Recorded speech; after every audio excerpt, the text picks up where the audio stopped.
법칙 3. 100권의 책을 자기 것으로 만들어라. 100권 독서를 강행했던 이유.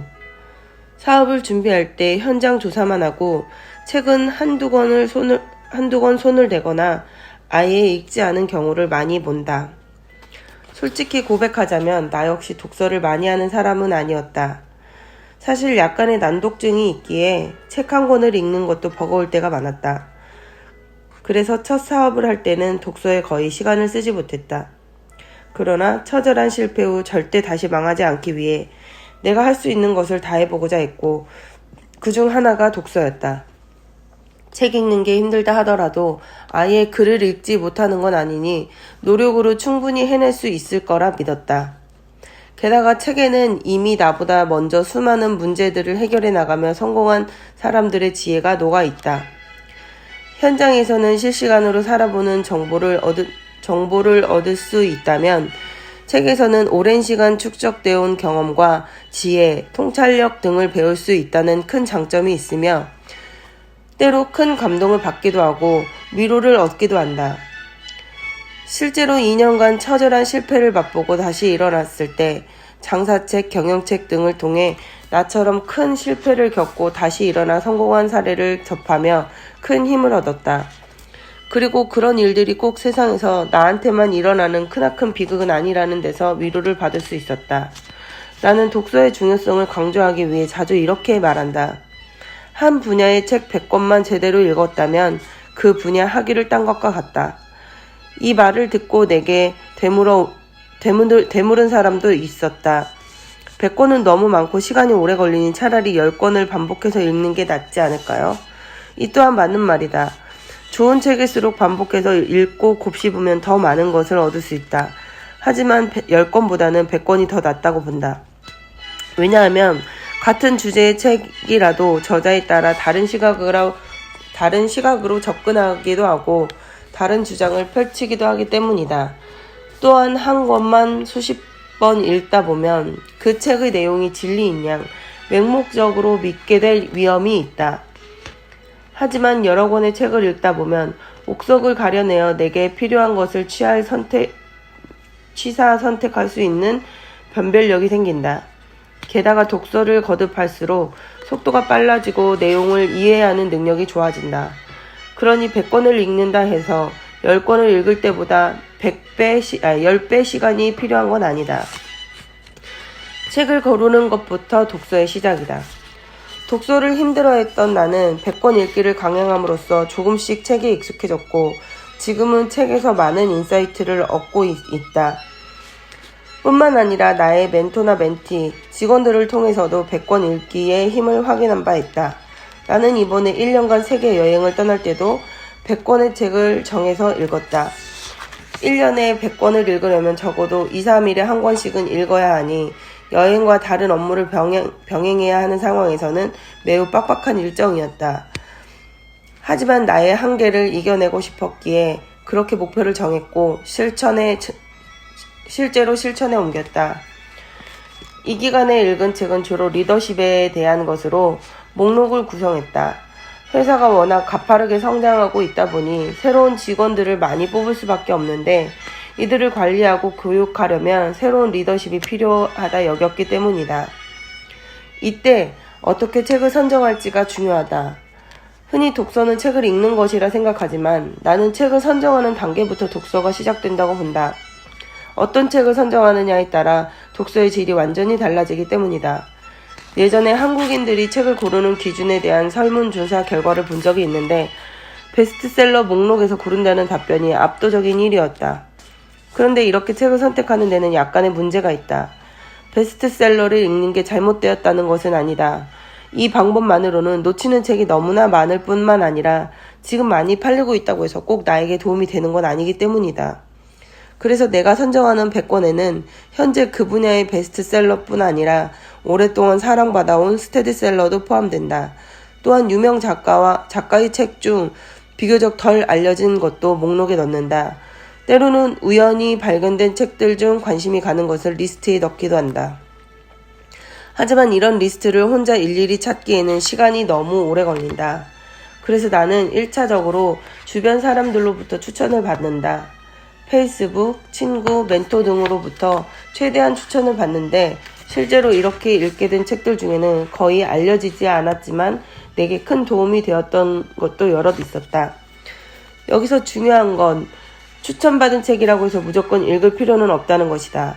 따라서 내가 찾은 책과 추천받은 도서들까지 포함한 목록을 찬찬히 살펴보며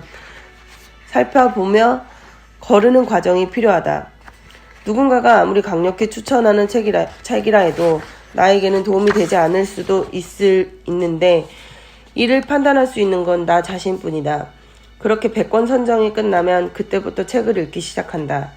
그런데 만약 기한을 두지 않고 읽다가는 한없이 늘어지는 수가 있기에 어느 정도 기한을 정하는 게 좋다. 기한을 정했다면 한 권을 며칠에 걸쳐 읽어야 하는지 대략 계산해 본 후 일정이 조금 여유 있을 때는 분량이 많거나 내용이 어려운 책을, 일정이 촉박할 때는 분량이 적고 편안하게 읽을 수 있는 책 위주로 읽어나가면 된다. 신중히 고르고 고른 100권이라면 한 사람이나 집단이 가진 노하우와 정수가 담겨 있을 것이다. 물론 그런 책을 한 번 읽었다고 완전히 내 것으로 만들었다고 장담할 수는 없다. 정말 좋은 책은 수십 번을 읽어도 새로운 법이다. 하지만 현실적으로 모든 책을 수십 번 읽기에는 무리가 있으므로 나는 정말 좋았다는 책만 4번 읽는다. 처음에는 검은색 펜으로 인상적인 부분에 밑줄을 그으며 읽고 그 다음에는 밑줄이 그어진 부분만 다시 파란색 펜으로 밑줄을 그어가며 읽는다.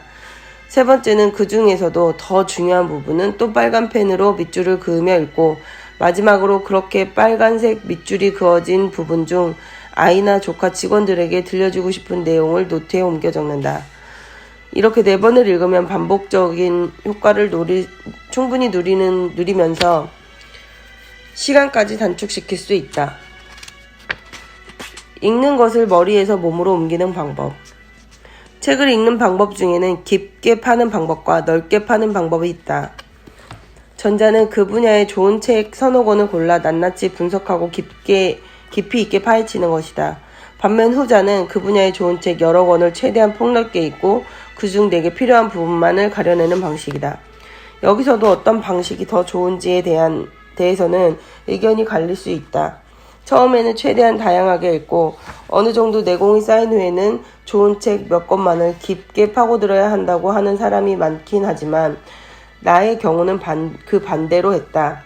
예를 들어 리더십 책을 처음 읽었을 때는 나는 유명한 책 몇 권을 골라 여러 번 읽고 깊이 공부했다. 그랬더니 그 책들에서 본 것을 그냥 그대로 따라하게 되었다. 마치 우리 회사의 경영을 다른 사람에게 맡기는 리더가 된 기분이 들었다. 그래서 그 뒤로는 100권의 리더십 책을 찾아 읽으면서 내게 필요한 부분만을 골라냈다.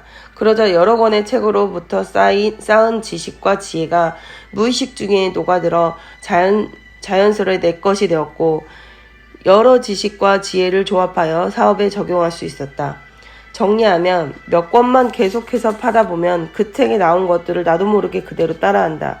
물론 이런 방식에도 장점이 있다. 나를 멘토라 부르는 멘티들에게 나는 몇 권의 책을 골라 깊이 있게 읽고 책에 나온 것들을 따라해보라고 조언하기도 한다.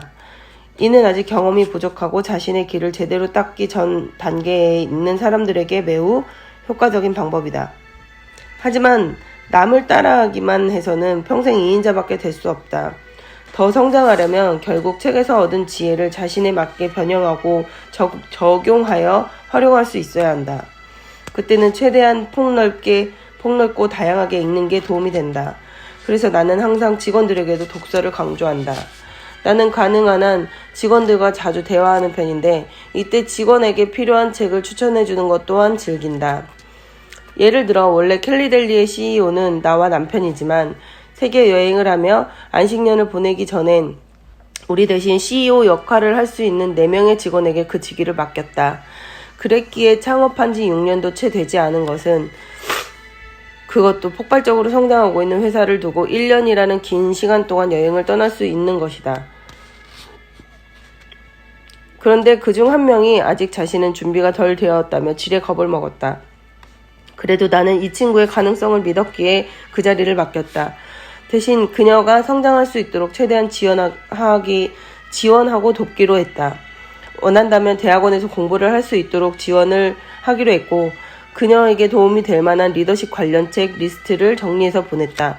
그리고 그 뒤로도 함께 읽어볼 만한 책에 관한 정보를 계속해서 수정해 나갔다. 결국 배운 것은 써먹어야 빚을 바란다. 몇 년 만에 책을 3,000권 읽었느니 5,000권 읽었느니 하는 이야기가 심심찮게 언론을 통해 나온다. 그 짧은 시간에 그만큼 책을 읽었다는 것만으로도 충분히 박수를 받을 만하다. 하지만 나는 그런 사람들의 기사를 접할 때마다 궁금해진다. 과연 저들은 그렇게 읽은 책들에서 무엇을 배웠고 이를 어떻게 실제로 적용하고 있을까? 그저 읽은 책의 권수만 늘리는 다독은 뿌듯함을 줄지는 몰라도 사실 권하고 싶지는 않다. 좋은 책이라면 몇 번을 읽어도 질리기는커녕 매번 새로운 감동을 느끼게 되어 있다. 그런데 불과 몇 년 만에 3,000권을 읽었다는 것은 책을 읽은 후 곱씹은 과정이 생략되었음을 뜻한다. 이들이 하루에 1시간도 채 잠을 자지 않는 사람이 아니라면 말이다. 나는 이처럼 머릿속에만 들어있고 아직 체화하지 못한 지식은 죽은 지식이라고 생각한다. 결국 모든 지식은 실제로 활용되어야 의미를 갖기 때문이다. 예를 들어 사업을 준비할 때에는 그와 관련된 책을 주로 읽었다. 카페 창업처럼 꼭 초밥 사업과 관련되지 않았다 하더라도 도움이 될 것 같으면 읽었다. 이런 책들에서 창업 전에 준비하고 조사해야 할 것들, 시장 조사 방법이 꽤나 자세히 나와 있었다. 또한 장사에 대한 책들은 고객을 이해하는 데 큰 도움이 되었다. 최근에는 영감을 얻었던 책은 일본의 대형 서적인 츠타야의 설립자 마스다 무네아키의 지적 자본론과 라이프 스타일을 팔다였다. 츠타야라는 서점은 스스로 책을 파는 곳이 아닌 라이프 스타일을 제안하는 회사라 칭한다. 이 책들을 읽은 후에 나는 캘리델리의 가야 할 길 또한 단순히 초밥을 파는 회사가 아니라 아시아 라이프 스타일을 유럽에 알리는 회사라 명명했다. 이처럼 책은 내가 이미 갖고 있는 생각이나 관점에 힘을 불어넣어줄 뿐만 아니라 중요한 결정을 내리는 데 큰 도움을 준다.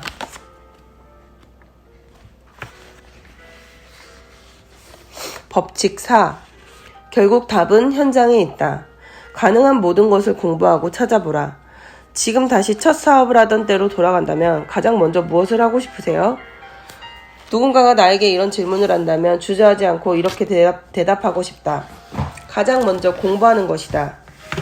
사장에게는 사장에 맞는 공부가 있다. 나는 캘리델리를 시작하기 전에 10억의 빚, 실패자라는 낙인에 억눌려 아무것도 하지 못했던 끔찍한 과거를 다시 반복하지 않기로 굳게 마음먹었기에 내가 할 수 있는 모든 것을 철저히 준비하는 데 열과성을 다했다. 그렇게 대략 2년에 걸쳐 철저히 시장 조사를 하고 차별화 방안과 전략을 세웠다. 당시로서는 당연한 선택이었다. 나는 요식업에 대해 아무것도 몰랐고 유통에 대해서도 아는 게 없었다. 심지어 초밥을 만들 줄도 몰랐다. 게다가 경영자로서의 소양도 부족했다. 이런 상황에서 기존에 없던 새로운 콘셉트의 사업을 시작한다는 것이었기에 2년이라는 준비기간이 결코 길게 느껴지지 않았다. 나는 2년의 준비기간이 현재의 캘리델리를 만드는 데 크게 기여했다고 생각한다.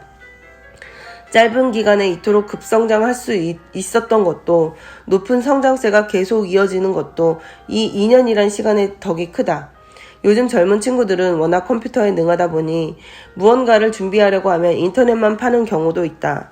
물론 그렇게 조사해야 하는 것들도 분명 존재하지만 사업 준비에 있어 책이나 인터넷은 보조수단일 뿐이다. 반드시 고객과의 만남이 이루어지는 현장을 찾아가 직접 보고 느끼며 피부로 감각을 읽혀야 한다. 나는 2년간 마트로 출근했다.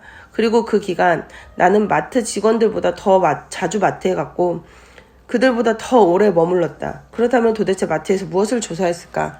우선 마트에 초밥이 있는지 없는지 파악했고 있다면 얼마나 신선하고 맛이 있는지, 유통기한은 어떤지 확인했다. 이들 제품은 대체로 유통기한을 3일 정도 두었는데 이 경우 신선도를 유지하는 건 어려웠다. 왜냐하면 이들은 중앙 공장에서 제품을 만드는데 하루, 배송을 하는데 하루에서 이틀이 걸리기 때문에 그때부터 3일 후라는 말은 결국 생산된 지 5일째라는 뜻이 된다. 초밥에 있어 신선도가 얼마나 중요한지를 생각해 본다면 이런 제품은 돈 주고 사 먹기 꺼려질 수밖에 없다. 그래서 나는 즉석에서 만들어 당일 판매가 되지 않으면 전량 폐기하는 전략을 고수했고 이는 큰 효과를 보고 있다. 고객들에게 켈리델리의 제품은 항상 신선하고 맛있다는 인식을 심어주는 데 성공한 것이다. 그리고 기존 초밥들의 가격대는 어떠한지, 팔린다면 얼마나 팔리는지 등을 확인했다. 이를 통해 적정 가격대를 선정할 수 있었다. 또한 그 초밥들을 모두 먹어보았고 이를 구매하는 고객층과 그들의 반응, 구매 패턴 등을 빠짐없이 기록하고 분석했다. 더불어 초밥 외의 다른 아시안 푸드 제품을 판매하고 있다면 어떤 것들을 판매하는지도 같이 조사했다. 나는 초밥과 김밥 사업을 기반으로 하되 궁극적으로 다른 아시아 음식들도 다양하게 판매할 계획이었기 때문이다. 이런 제품들에 대해서도 가격과 품질 등을 철저히 조사했음은 물론이다. 마트와 고객에 대한 연구도 필수였다. 우선 마트별로 잘 팔리는 제품이 다르다면 이유가 무엇인지 알아보았다. 예를 들어 주차장에 고급 차량이 많은 곳일수록 초밥 구매도 많았고 이들이 구매하는 제품의 평균 가격도 올라갔다. 또 프랑스 마트에는 대부분 꽃가게가 있다.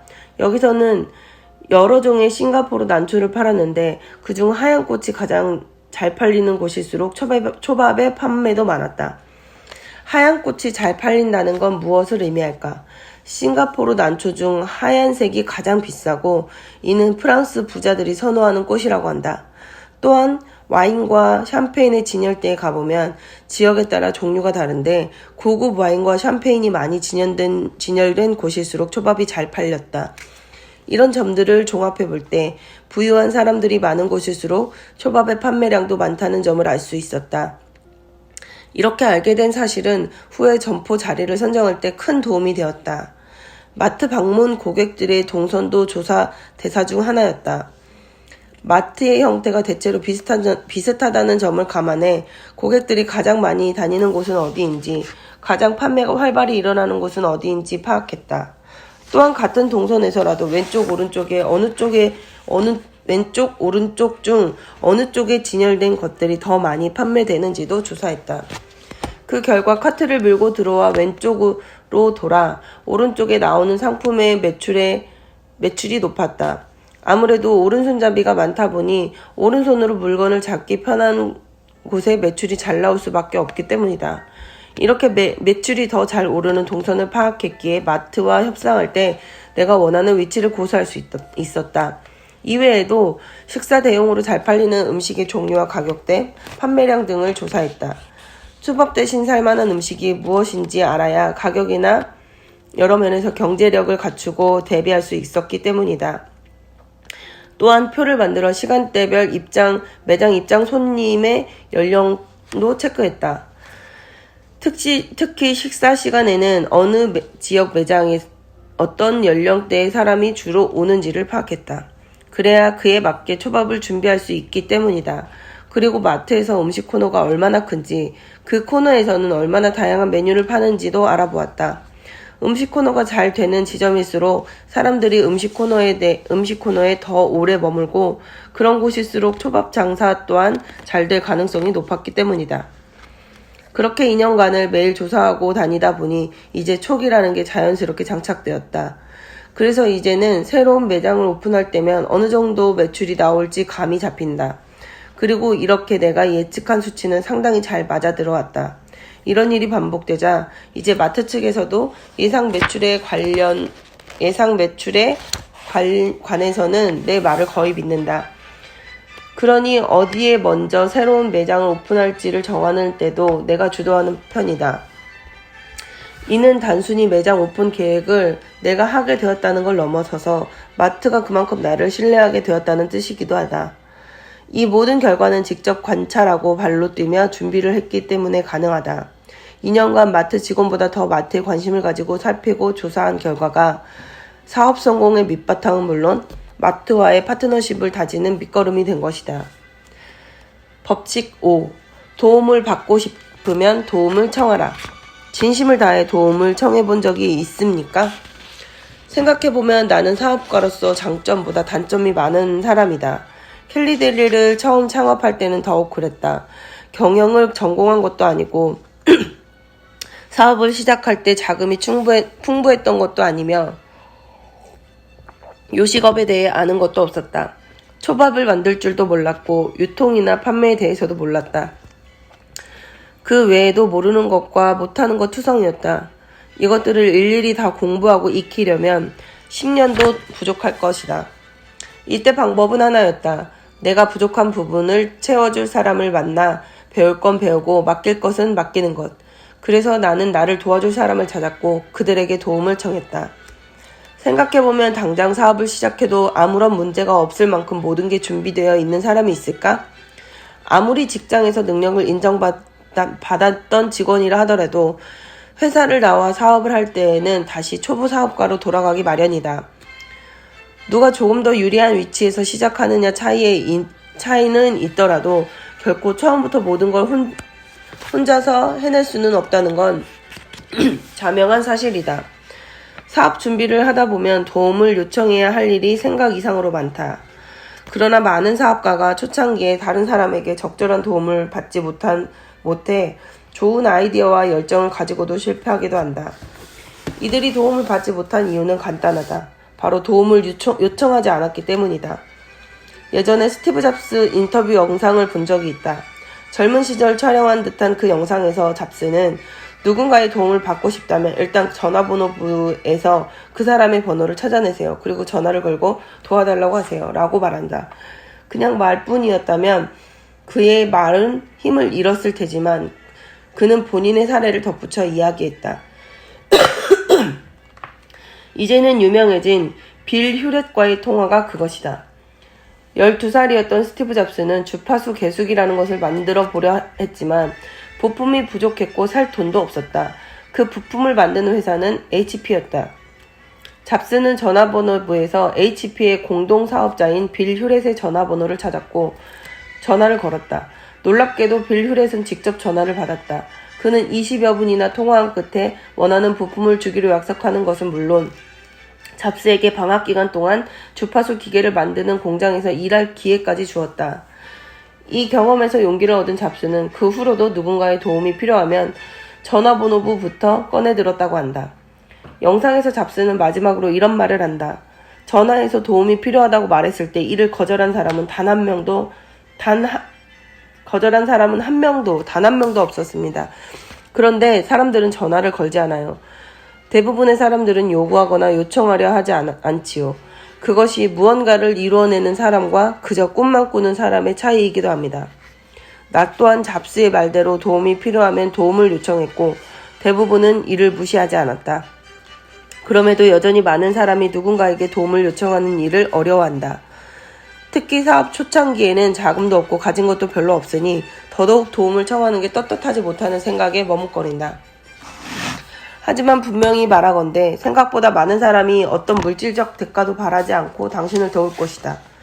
나의 멘토들 역시 그랬고 나 역시 그렇게 하고 있다. 그러니 도움이 필요하다면 일단 연락을 취할 방법을 찾고 연락을 하라. 그리고 진심을 다해 도움을 요청하라. 줄 게 없어도 걱정할 필요는 없다. 사람을 움직이는 것은 돈이 전부가 아니기 때문이다. 무일푼으로 최고의 전문가와 함께하다. 멘토를 찾는 기준은 여러 가지가 있을 것이다. 당시에 나는 전문가 중에 전문가, 최고 중에 최고여야 한다는 심플한 기준을 세웠다. 내 목표는 우리 회사가 프랑스에서 나아가 유럽에서 궁극적으로는 세계 최고가 되는 것이었다. 그러니 당연히 최고에게 배워야만 했다. 물론 내 정보력에는 한계가 있고 내가 찾은 멘토보다 더 뛰어난 사람이 있을 수도 있으나 내 기준에서 보았을 때 최고인 사람을 찾으면 그만이었다. 세계 최고의 초밥을 만들기 위해 초밥장인 야마모토 선생. 우선 세계 최고의 초밥을 팔아야 하니 당연히 초밥에 대해서 가르쳐줄 스승이 필요했다. 내 기준에서 야마모토 선생은 초밥 스승으로서 더없이 적합한 사람이었다. 그가 운영했던 일식당에서 식사를 하려면 30분 이상 줄을 서는 건 예사였고 1시간을 기다리는 일도 부지기수였다. 게다가 직접 먹어본 바로도 정말 최고였다. 그는 초밥을 좋아하는 사람들에게 물었을 때 가장 먼저 자주 언급되는 사람이었고 일본 대사관을 비롯한 국가기관이나 유력단체에서 중요한 손님이 있을 때 초청받는 요리사였다. 나는 야마모토 선생의 식당에 찾아가 줄을 섰다. 그를 처음 본 순간 이 사람과 함께해야 한다는 직감이 왔다. 하지만 나는 빈털터리에 가까워 그에게 보수를 주기가 어려웠다. 그래서 잘나가는 식당을 운영하고 있을 뿐 아니라 최고의 초밥 장인이라는 명성과 명예를 갖고 있는 사람을 어떻게 설득해야 할지 막막했다. 처음 만난 야마모토 선생은 역시나 대하기에 편안한 사람은 아니었다. 깍듯하게 예의를 지키기는 했으나 일본 장인 특유의 무뚝뚝한 얼굴로 시종일관 말도 별로 없었다. 하지만 내 차례가 돌아와 식당으로 들어간 나는 용기를 가지고 이런저런 이야기를 꺼냈다. 당장은 돈이 없지만 이 사업은 틀림없이 성공할 거다. 그럼 그때 충분히 살해하겠다. 프랑스를 비롯해 유럽 전역의 유명 마트 시사 지점마다 당신의 초밥이 있는 것을 상상해보라. 유럽 최고의 초밥 장인으로 인정받게 될 것이다. 수많은 이야기를 했건만 그는 별다른 반응을 보이지 않았다. 하지만 이렇게 포기할 수는 없었다. 자리에서 일어나기 전 마지막으로 그의 식당을 둘러보며 말했다. 하루에 손님이 몇 명쯤 오나요? 1000명쯤 되나요? 물론 1000명은 많은 사람이겠지만 저는 이 맛있는 음식을 하루에 10,000명, 100,000명, 10,000,000명이 먹어보게 하고 싶어요. 이 많은 사람이 당신의 음식을 먹고 행복해졌으면 좋겠어요. 저도 이 초밥을 먹을 때마다 행복함을 느끼니까요. 이 말은 진심이었다. 마지막 말에 조금 표정이 풀어진 듯한 그는 잠시 나를 바라보더니 생각할 시간이 필요하다고 했다. 오래 기다릴 수는 없었던 나는 딱 사흘 후 부푼 기대를 안고 다시 그를 찾아갔다. 그러나 돌아온 답변은 아래와 같았다. 나는 세상에서 가장 맛있는 세계 최고의 음식을 만들고 싶소. 그런데 마트에서 판매하는 대량 생산 초밥으로는 그게 불가능할 것 같군요. 그리고 르꼬르동 블루의 교수직을 받아들이려던 참이라 미안하지만 다른 사람을 알아보는 게 좋겠소. 르꼬르동 블루는 120년이 넘은 전통의 유명 프랑스 요리 학교로 그는 여기서 신설되는 일본 음식 관련 수업에 교수로 와달라는 초청을 받은 상황이었다. 아쉬웠지만 나의 꿈만큼이나 그의 꿈도 중요하다는 걸 알았기에 어쩔 수 없이 집으로 돌아왔다. 내가 많이 침울해 보였는지 당시의 남자친구, 그러니까 지금의 남편은 나를 따뜻하게 위로해 주었다. 실망하지 말고 다른 사람을 찾아보자며 이렇게 열심히 하고 있으니 또 좋은 사람을 찾을 수 있을 거라는 그의 말에 조금 기운을 차릴 수 있었다. 하지만 그 후로도 야마모토 선생이 가장 적임자일 거라는 생각에는 변함이 없었다. 그렇게 포기하기에는 너무 아쉬웠다. 그렇게 며칠간 고민에 빠져있던 중 문득 그런 생각이 들었다. 아니 마트에서 파는 초밥이라고 꼭 세계에서 가장 맛있는 초밥이 되지 말란 법이 있어? 가장 맛있는 초밥은 꼭 그렇게 좁은 식당에서 만들어야만 나오는 거야? 다시 며칠이 지나고 나는 세 번째로 야마모토 선생을 찾아갔다. 삼고초려라는 말을 떠올린 건 아니지만 최소한 3번은 시도해봐야 미련이 없지 않겠느냐는 마음이었다. 그의 식당 앞에 가서 줄을 섰고 한참을 기다린 내 차례가 왔다. 다시 나를 본 야마모토 선생은 당황할 법도 하건만 여전히 무뚝뚝한 표정이었다. 어떻게 말할까, 무슨 말을 해야 할까 고민이 많았지만 그의 얼굴을 보는 순간 내 입에서는 이런 말이 튀어나왔다. 세상에서 가장 맛있는 초밥 그거 나랑 만들어요. 나도 제일 맛있는 초밥 만들 거예요. 이 말을 끝으로 나는 입을 다물었다. 마치 눈싸움이라도 하듯 야마모토 선생의 눈을 응시했다. 그 역시 마치 뭐지? 라는 듯한 표정으로 나를 쳐다보았다. 그런데 갑자기 그가 피식 웃는 게 아닌가? 그러더니 오늘 장사가 마무리되면 찾아갈 테니 식당 앞에 있는 카페에서 기다리란다. 야마모토 선생을 기다리는 동안 내 마음은 초조함과 홀가분함이 뒤섞여 있었다. 그가 거절하면 어쩌나 하는 생각에 초조했고 그래도 내가 할 수 있는 건 다 했으니 오늘도 거절당한다면 좀 더 편한 마음으로 포기할 수 있을 듯해 홀가분하기도 했다. 노천 카페에서 마시던 커피가 다 식어갈 무렵 그가 왔다. 다시 특유의 웃음기 없는 얼굴로 돌아간 그는 한 달 후에 다른 사람에게 식당을 넘길 생각이라고 했다. 당시에 그는 60대로 접어든 시기였기에 종일 일을 하기보다는 일선에서 물러나 교수로서 후배를 양성하고 컨설팅에 주력하려던 차였다. 어쨌든 그는 식당을 넘기면 일본에서 몇 달간 휴가를 보내고 돌아올 예정이며 그때까지도 자신의 마음이 변함이 없다면 나를 도와주겠다고 했다. 순간 내 귀를 의심했다. 마치 벌써 사업이 성공하기라도 한 듯이 기뻤다.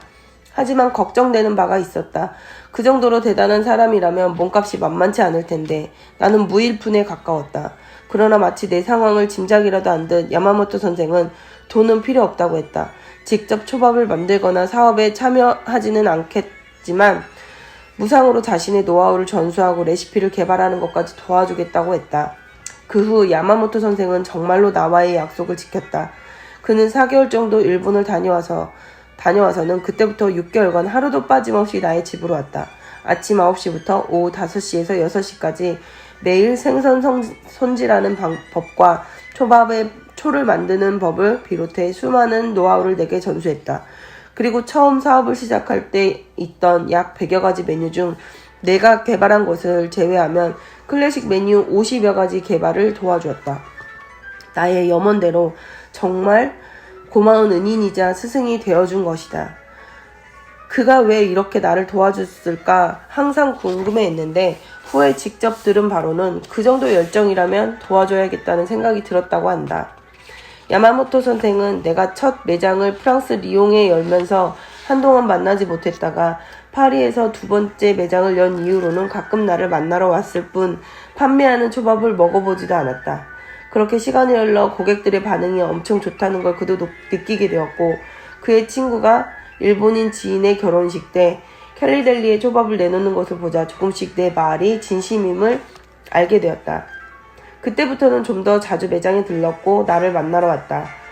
명목은 심심해서 놀러 온 것이었지만 그렇게 올 때마다 우리 직원들에게 많은 조언을 해주었다. 오랜 연륜과 사업 경험, 여기서 장인 특유의 철학까지 더해지다 보니 이 조언은 큰 도움이 되었다. 직원들 역시 야마모토 선생의 이야기에 항상 귀를 기울인다. 그런 그를 보면서 나는 무척 고마우면서도 미안했고 또 걱정이 되었다. 조언을 아끼지 않으니 고마웠고 그에게서 그토록 많은 것을 받았으면서도 제대로 갚지 못한 듯해 미안했으며 연로한 그가 건강이라도 상할까 걱정이 된 것이다. 나는 그에게 꼭 컨설팅 비용을 주고 싶었다. 물론 야마모토 선생은 단호히 고개를 저었다. 절대로 돈을 받을 생각이 없다고. 그저 내가 잘하는 것 같아 기특해서 조금이라도 도움을 더 주고 싶을 뿐이라고 했다. 진심으로 감동했다. 그리고 내 마음이 편치 않았기에 결국은 컨설팅 비용을 주고 있다. 이 비용은 앞으로 더 도와달라는 뜻에서 드리는 게 아니라 제게 6개월간 초밥을 만드는 노하우를 알려주셨고 지금까지 많은 도움을 주셨으니까 드리는 거예요. 그러니까 부담 갖지 마시고 이제 건강도 좀 챙기세요. 진심이었다. 야마모토 선생은 내게 가족과도 같은 존재다. 그가 무리하지 말고 건강하게 오래오래 살기를 진심으로 바란다. 그럼에도 그는 여전히 일주일에 한두 번은 회사에 나와서 우리에게 많은 조언을 해주고 있다. 심지어 그는 1년에 한 번씩 일본에 갈 때마다 새로운 메뉴나 트렌드를 공부해와서 우리에게 전수해준다. 이 역시 대가를 바라지 않고 하는 것이지만 나로서는 최소한 그에 맞는 대가를 조금이라도 지불하고 싶었다. 현재 야마모토 선생은 새로운 메뉴 개발 외에도 최고의 재료를 선별하는 작업을 하고 있다. 일주일에 한두 번밖에 오지 않는다고 해서 그의 영향력을 낮게 봐서는 안 된다. 캘리델리에서는 그가 마음에 들어하지 않는 그 어떤 재료도 쓸 수 없다. 요식업계 회사들은 규모가 커질수록 비용을 아끼려고 점점 질이 떨어지는 재료를 쓰는 경우가 많은데 우리는 이를 용납하지 않는다. 그것이 세상에서 가장 맛있는 초밥을 만들겠다는 우리 철학과 야마모토 선생과의 약속을 지키는 길이기 때문이다. 그래서 캘리델리는 여전히 어떻게 하면 세상에서 가장 맛있는 초밥을 만들 수 있을지를 고민할 뿐